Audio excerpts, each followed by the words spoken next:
Good afternoon. Good morning, everyone. Thank you for joining us. Welcome to this HDSA research webinar, and we're going to be hearing today from Picnic Health and Sage Therapeutics about the power of medical records in HD research.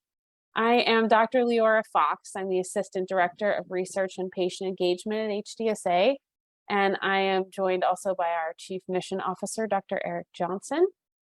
And first, I am just going to walk through a couple of slides as a reminder of how we approach Q&A and how you can access the presentation recording and other HDSA resources, and then I will be introducing our speakers. So we'll wait until after our presenters have spoken to answer questions, but at any time during the presentation, you can type your questions into the chat box in your Zoom toolbar. And this is a closed chat, so only HDSA and the presenters will be able to see what you've asked. We will address as many questions as possible, and our speakers have let me know that there will be the opportunity to follow up with them directly afterwards if we're not able to get to yours today. We are recording this presentation today, so if you want to revisit it or send it to someone else, you can go to hdsa.org/researchwebinars, or you can go to HDSA's YouTube channel using the button at the top of our homepage, and usually that's up in a day or two.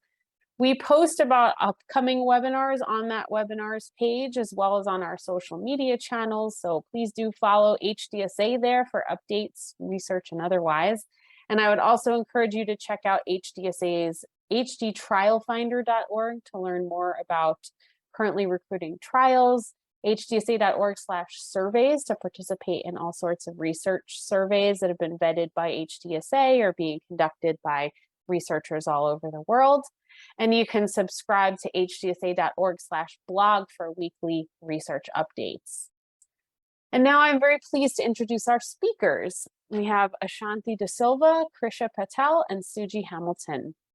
Ashanti De Silva manages community and advocacy partnerships at Picnic Health. She has spent the last 10 years in patient advocacy, collaborating with rare and chronic disease communities to raise awareness, create resources, and increase access to research opportunities. Krisha joined the Picnic Health team in March 2022. Her professional experience includes population health consulting for health systems and real-world evidence research for biopharmaceuticals. And Krisha specializes in designing epidemiological studies using real-world data. Dr. Suji Hamilton is a physician who practiced in New York, where she was director of palliative care medicine and chairperson of medical ethics.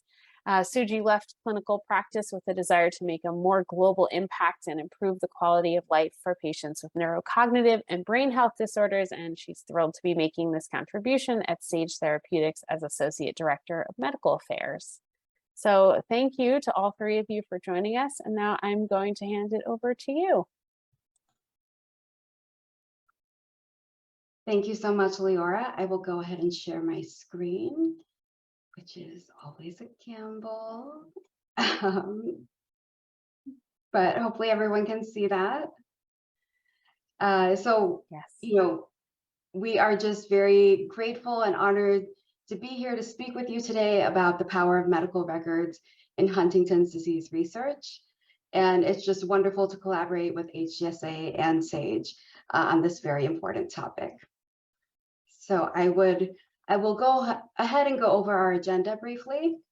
I'd love to introduce you to Picnic Health, who we are, what we're doing in different rare and chronic conditions, and share a little bit more about our HD research program with you. And then I will hand it off to Krisha Patel, my wonderful colleague, who will discuss a little bit more about what real-world data is and how it can help advance HD research. And then we will end with Dr. Suji Hamilton at Sage Therapeutics, who will discuss how we're partnering together and helping to leverage that real-world data. And don't worry, there will be time for Q&A after. We'll have about 20 minutes for that. Apologies for the interruption, but if you're able to make it full screen, we are seeing the tabs at the top. Oh, sure. Sorry, I've kept that tab because that is going to be the demo of the timeline. Oh, okay. Great, Apologies, no problem. that's distracting. We can see your slides just fine. All right. Okay. Thank you. So I'd love to just do a brief overview of Picnic Health. So PicnicHealth was founded in 2014 by our CEO, Noga Levener. And at the time, she was diagnosed with Crohn's disease. And I think she found it extremely frustrating to do something that we all think is going to be very simple, which is getting access to your medical records and being able to share them with the people that you need to share them with. She, quickly realized how inefficient the system was and wanted to help fix that and really address that. And that's why PicnicHealth was founded. So at the heart of what we do, we are a health tech company, and we have wonderful AI and machine learning technology that is able to pull medical records and digitize them and organize them in a way that is useful for patients and caregivers to help empower them to be their best advocate in their health, and also be able to control who they can share it with and control how they share that as well. So when the company was founded, we quickly realized that medical record retrieval is very expensive. And then at the same time, we're seeing a gap in research. Researchers need a way to see what is happening in the real world with patients, that is outside of a controlled setting like a clinical trial. And that is where your medical record data can be so powerful. So each time you're going to visit the doctor and say you're going to get an MRI, that imaging, while it's wonderful and so important for you to have for yourself, it can also be leveraged in research to help us understand how is imaging useful or beneficial in the diagnostic process for certain conditions, things that we can't really capture in a clinical trial. So when we do partner with research partners like Sage Therapeutics, we are able to really grab that data, de-identify it, and contribute to how we understand conditions like Huntington's disease. And we are also then able to offer the timeline for free to those who participate in our programs. So this is just a snapshot of what our timeline looks like and what you would be able to see, but I always think it's more helpful if you can kind of see it in action. So this is what the application looks like. So when you log in, you'll be able to see everything in chronological order. As you can see here, this is an example, but you can see imaging, labs, office visits, including doctor's notes. It would all be here for you. So say you're feeling foggy one day and you have an appointment with a new specialist who is asking you about previous genetic testing, and they want to know how many repeats that were found. One, it's hard to, in our current medical systems, to pull things like genetic testing and have it be visible to you. So here you can do that. You can go to Visit Type and click on Genetic Testing, and apologies. And here you will be able to see the full report and interpretation of that genetic test. So one, it hopefully prevents you from having to, take everything with you in a binder and remember everything that was said and told to you, and prevents you from having to reorder very expensive tests. So I think that's, just one of the ways this can be incredibly powerful. You don't have to remember everything. Everything is here for you, and we do all the organizing. And I'll just show you one other feature that I think is very helpful when you're, managing a complex condition. So say, for example, you are trying to follow certain markers in your labs. You can say, okay, maybe it's basophils.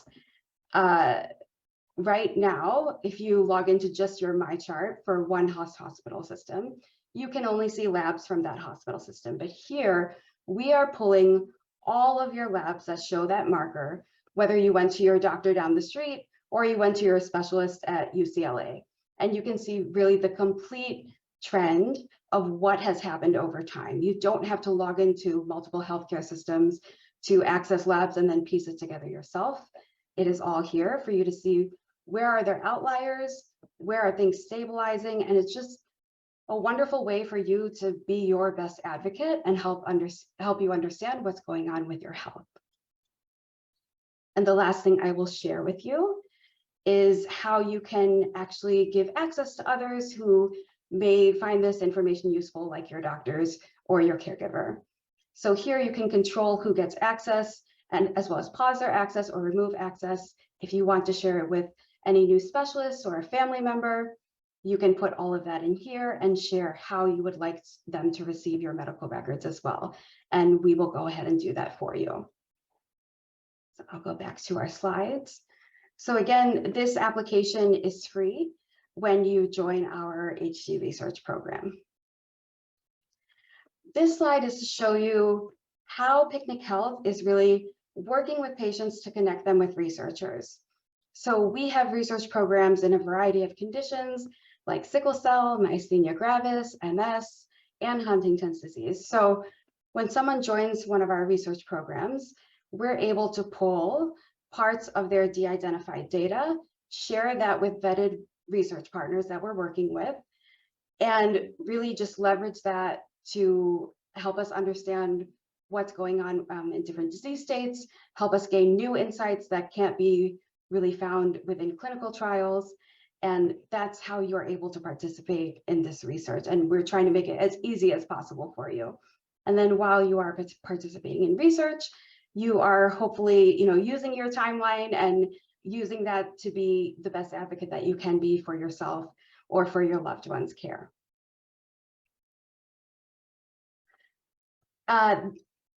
Your story matters in research. And I don't think I can say that enough today. That's how our research programs are designed.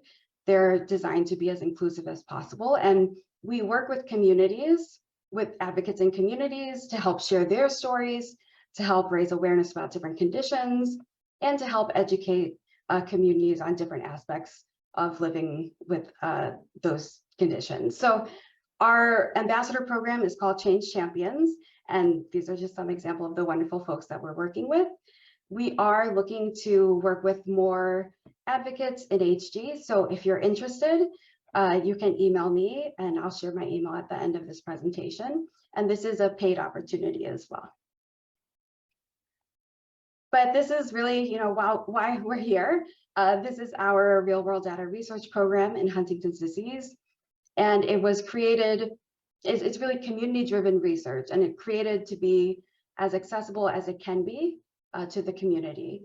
So before we're even coming to you like this, we are working with people living with HD or impacted by HD to understand how it impacts their lives, but also where the gaps are in research. So we know that if you have a child who has juvenile Huntington's disease or you're gene positive, there are sometimes limited opportunities for you to participate in research.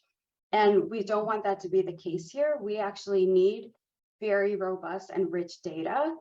And we want everyone who is able to participate, regardless of what stage you are in HD or anything else. So these are the eligibility requirements.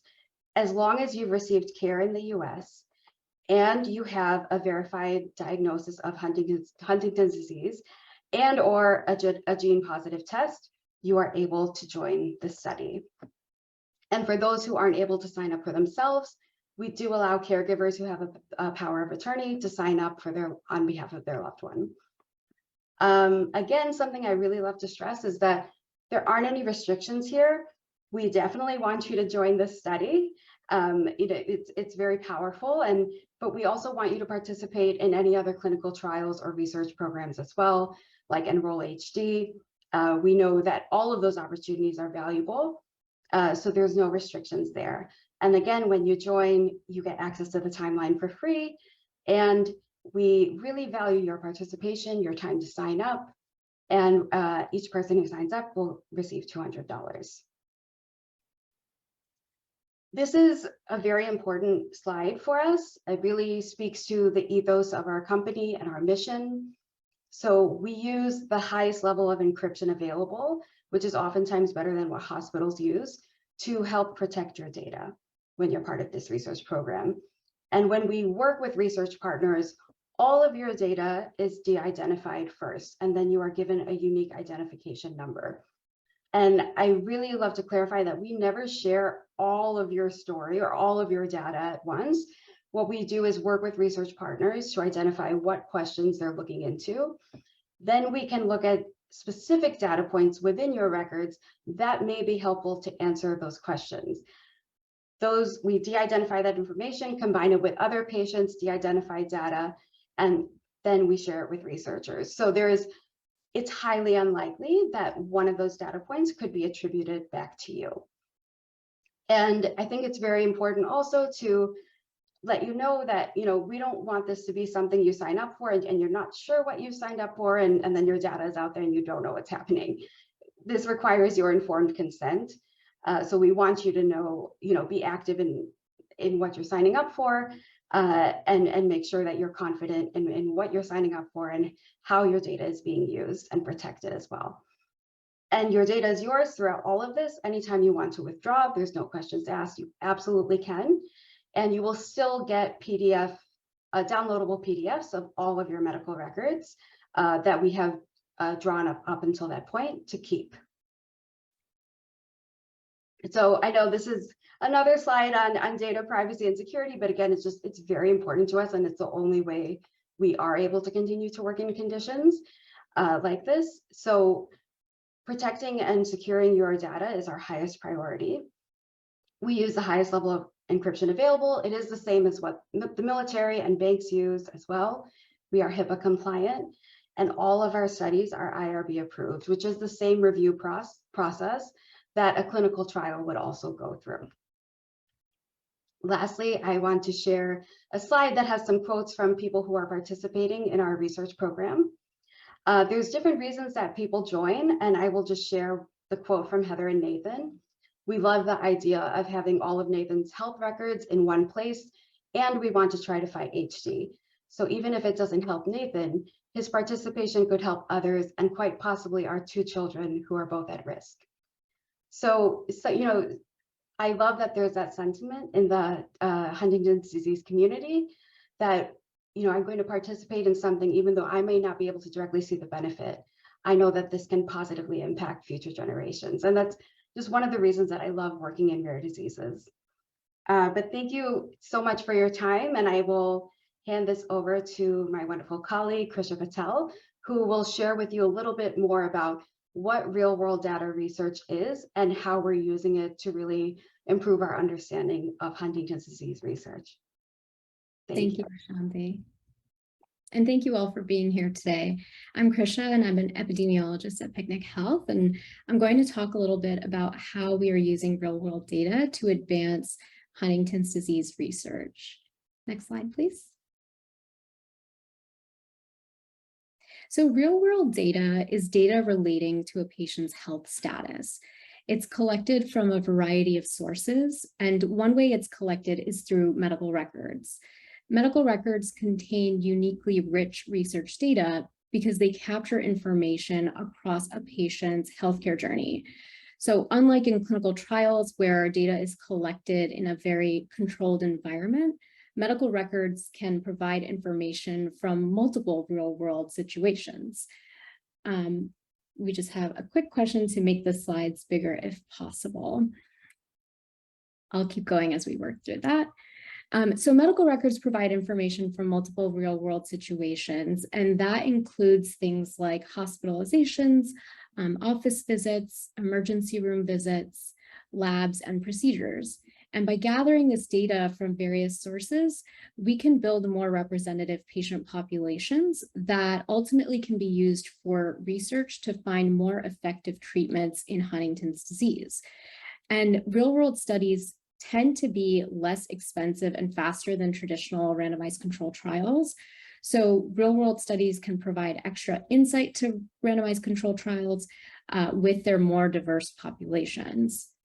An example of this type of research includes understanding the early symptoms of Huntington's disease to build treatments that delay the onset of the disease.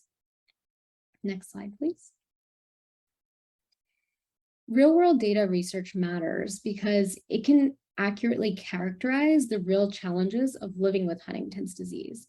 We know that Huntington's disease takes a significant toll on patients and their care partners, and this data can help researchers better understand how each patient journey is truly unique and understand the needs of this community. It can accelerate the development of new therapies. This research is critical in filling gaps that clinical trial research may not have, and it can help bring new treatments to market. And finally, it increases representation in research. And this is where your story truly matters. Real-world data research offers the opportunity for research that studies all types of Huntington's disease patients of all ages. For example, both pre-manifest and manifest patients are part of this cohort and can be used to supplement findings from randomized controlled trials or to build new studies for more effective treatments. Next slide, please. PicnicHealth's unique offering is to collect medical records on behalf of patients with Huntington's disease. And we do this to capture their stories and advance research in this space. We're recruiting more than 400 Huntington's disease patients of all stages who have a physician diagnosis and or a positive genetic test for Huntington's disease. So after sign up, you'll be asked to complete 5 surveys to help researchers understand the real day-to-day impact of living with Huntington's disease. PicnicHealth will then de-identify your medical records and your survey responses and use its advanced machine learning technology to structure the data into a high-quality format that can be used for research purposes. This data will then be used by researchers to understand the real experience of living with Huntington's disease and ultimately advance treatments for this disease. So now I'll hand it off to Dr. Suji Hamilton to provide a real example of how PicnicHealth's registry is being used to advance research in this community. Thank you for your time. Thank you, Krisha, and thank you all again for joining us today. Sage Therapeutics is partnering with PicnicHealth to understand the patient journey in HD by leveraging de-identified real-world data to inform clinical trials and potentially advance treatments in Huntington's disease. Next slide, please. So I want to tell you a little bit about Sage and who we are.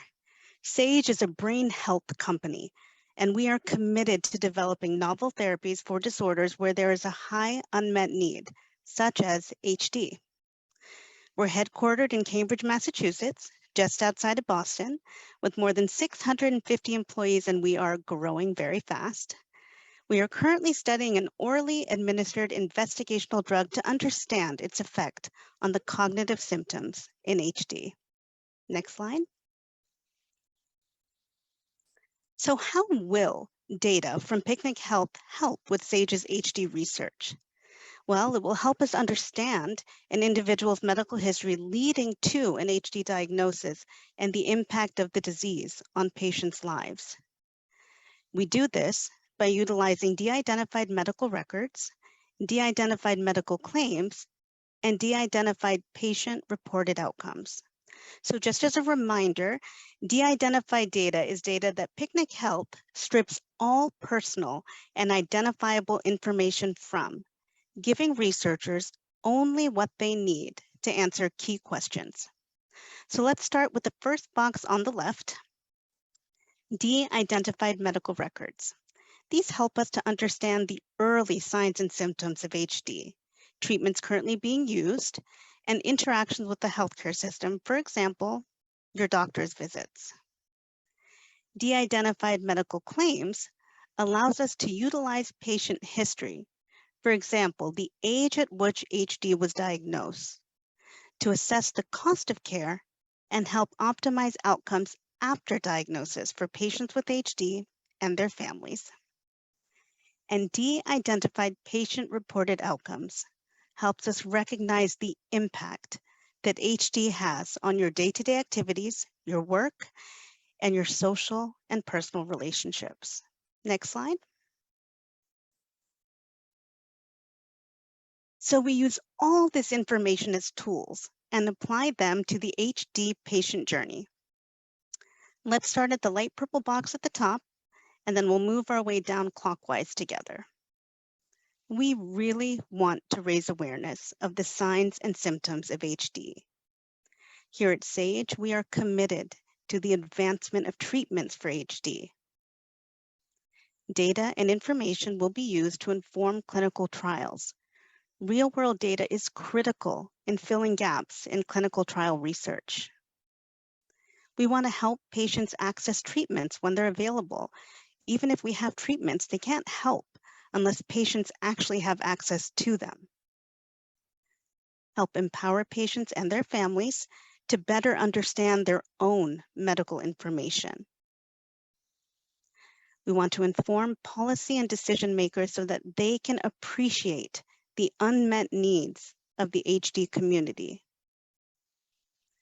And lastly, we understand how important it is to inform physicians so that they have a better understanding how to best serve their HD patients and their patients' families. Thank you so much for your time. I'll hand it over to you, Ashanti.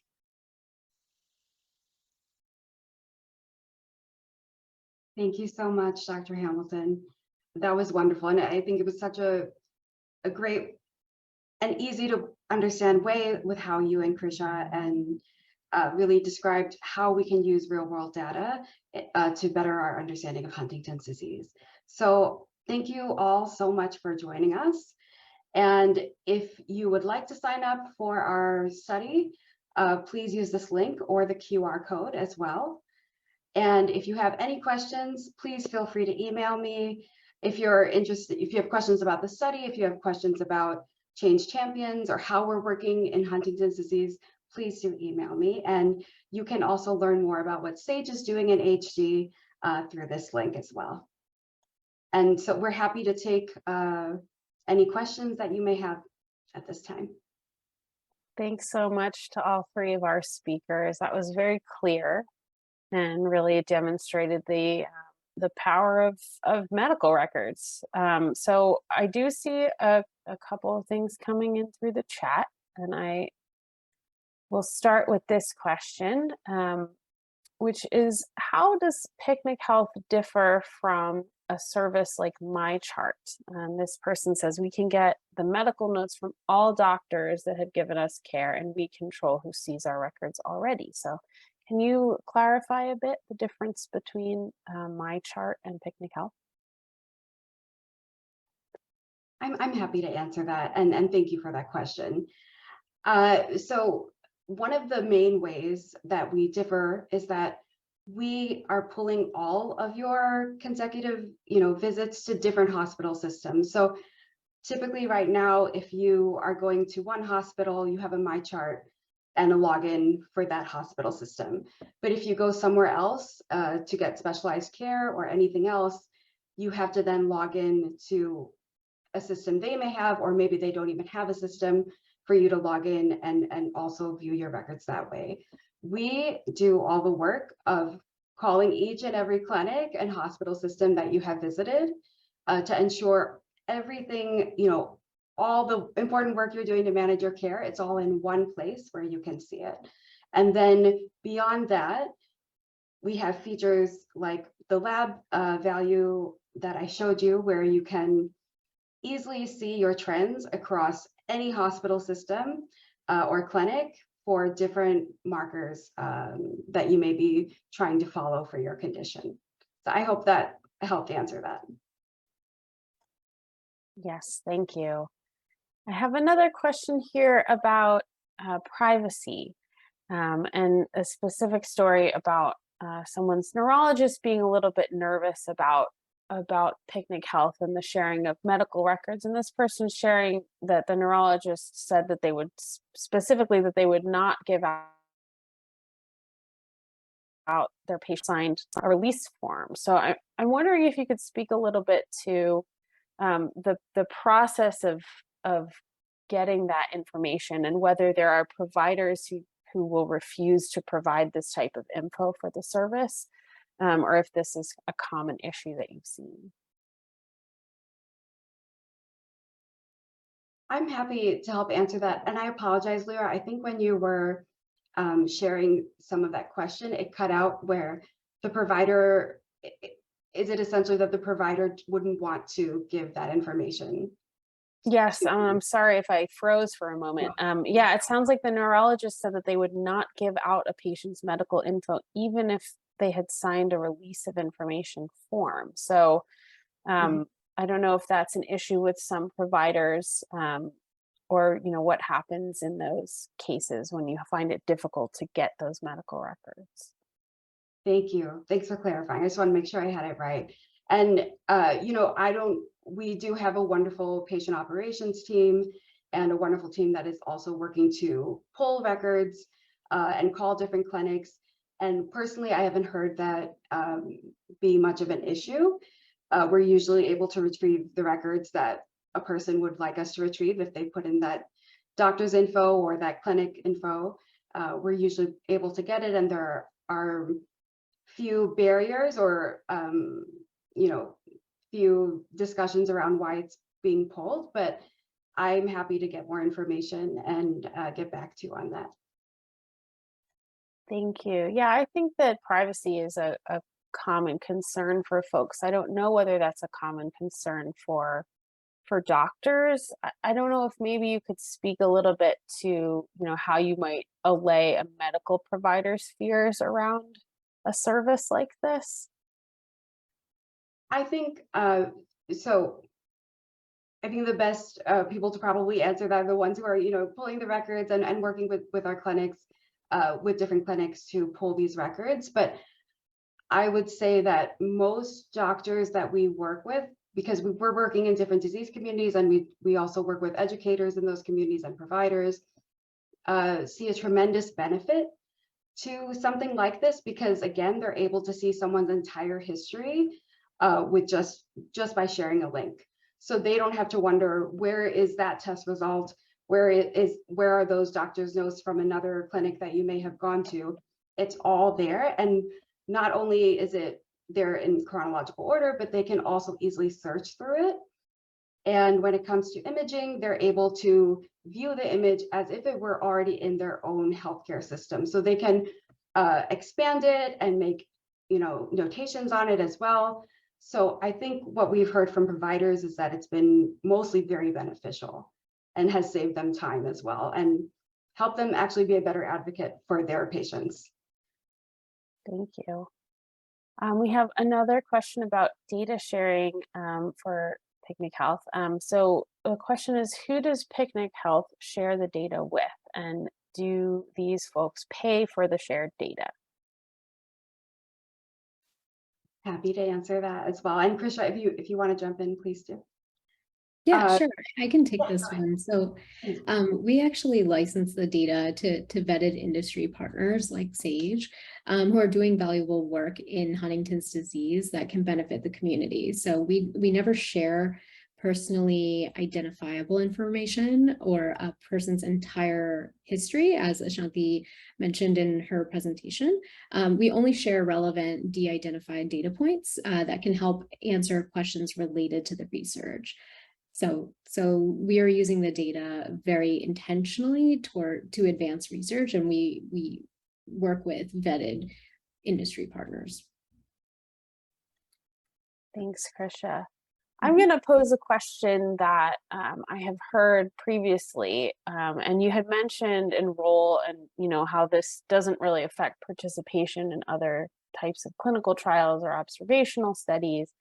But I've heard folks ask whether this type of data can be linked with a person's Enroll-HD information to give a sort of richer picture of what's going on with their, medical history.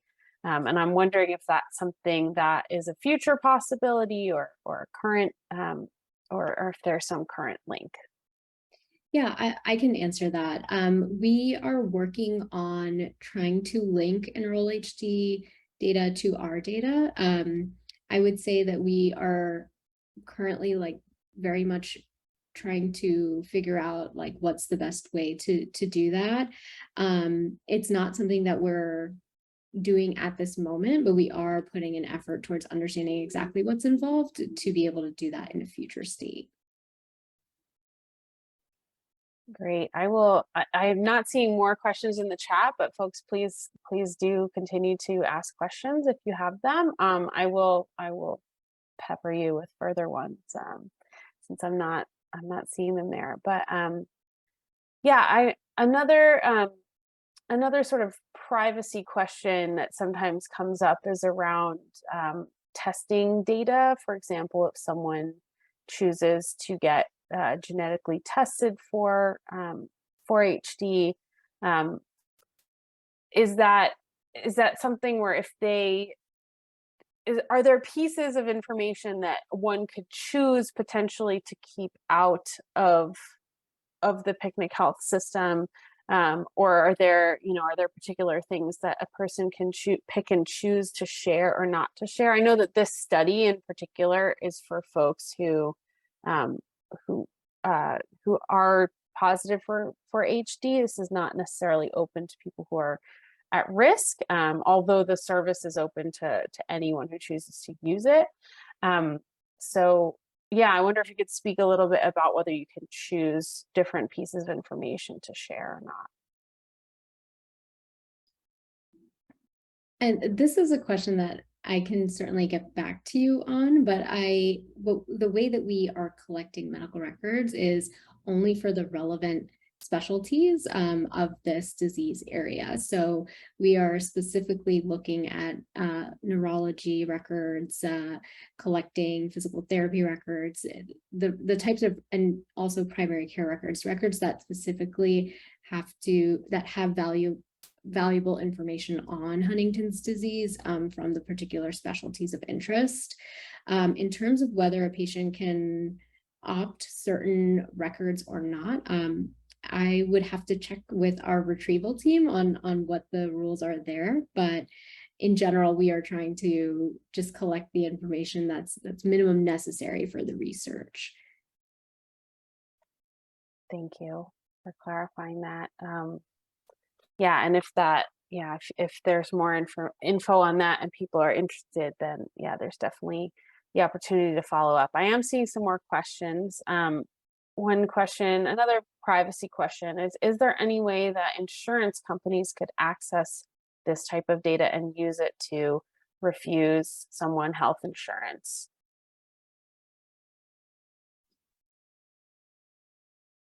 Oh, go ahead, Ashanti, if you'd like to answer this one. Go ahead, Krisha. I think you unmuted first. That's great. Yeah, we don't share this information with insurance companies. We're only working with research partners who are looking to use the data to advance research in therapeutic areas of HD. We're not sharing this with payers, or we're not working with insurance companies. Yeah. Thanks. I'll keep going from our questions here. So another question is whether individual researchers, I guess a sponsor, for example, Sage, would subscribe to this service, or I guess even an individual academic researcher, or is the data being provided to larger research networks for distribution? For example, the Huntington Study Group is what this person has asked. Currently, we're working with like pharmaceutical companies. We don't currently have partnerships with larger research organizations, although we do work with, in other disease areas, we do work with smaller research partners who may be advocacy groups working on research in a particular disease space. But with our Huntington's disease work, we are only working with pharmaceutical companies at this point. Thanks. Would it be possible for, an academic researcher or institution to access this data?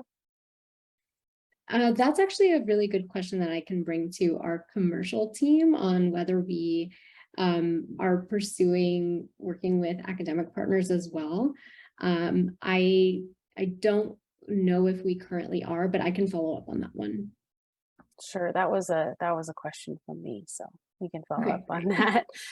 Someone's wondering if providers get paid to provide this data, or maybe you could speak a little bit more to how that type of consent generally works, because I think there's laws in place that allow people to access their own medical records and consent to provide them to others. So I wonder if you could speak to whether there's compensation at any point in that data records obtaining process. I can speak to that. There is no compensation for providers to provide any records or information. So when someone signs up, whether they're a caregiver or they live with HD, they are required to give their informed consent to participate in the program. And once they, sign those forms, they are then asked to write in, some doctors' names or facilities that they visited that relate to their HD. And then we have an entire team that works to then call those clinics and retrieve those records. But definitely, providers are not compensated. Thank you. So this might be a question for Krisha. Since the data is encrypted and patients are already enrolled in other, potentially observational studies, does it pose a risk of data duplication for research? Yeah, this is not a risk of data duplication. We are simply contributing to the research. And so we would not consider, they could be enrolled in other studies, but we wouldn't consider that a limitation of the data. We're simply just contributing further to the research that's available out there. Thanks. Mm-hmm. Someone's also asked whether there's interest in a person's medical history and records if the HD patient has passed away. Yes, that would be of interest because we are interested in all stages of HD, and we would also like to understand the key outcomes in Huntington's disease and the progression of disease. And so even patients who are deceased would be eligible to enroll. So a person could potentially sign up on behalf of a loved one who's deceased. Yes. Okay, good to know. Thank you. We've come to the end of our questions so far. I'll ask a question for Suji as well. I'm curious if you can share if there's any specific examples that you could provide of something that that this partnership between Sage and PicnicHealth is is hoping to generate. If there's like something specific that's going into the surveyor study or something in the future of drug development, if there's any more specifics around this, I'm sure the community would love to hear about it. Thank you for that question. Well, I'll say there's no treatment that exists right now to treat the cognitive symptoms of HD. So we're really focused on meeting the unmet needs of the community. So we are working with payers and regulatory and other bodies to educate them so that they can appreciate the unmet needs so that we can move the needle forward to providing access to care. And that's really what we're focusing on to use this data for. Along with the fact that we are doing studies that are evaluating safety, tolerability, and efficacy, which is very important. And I think this data will inform all of these things.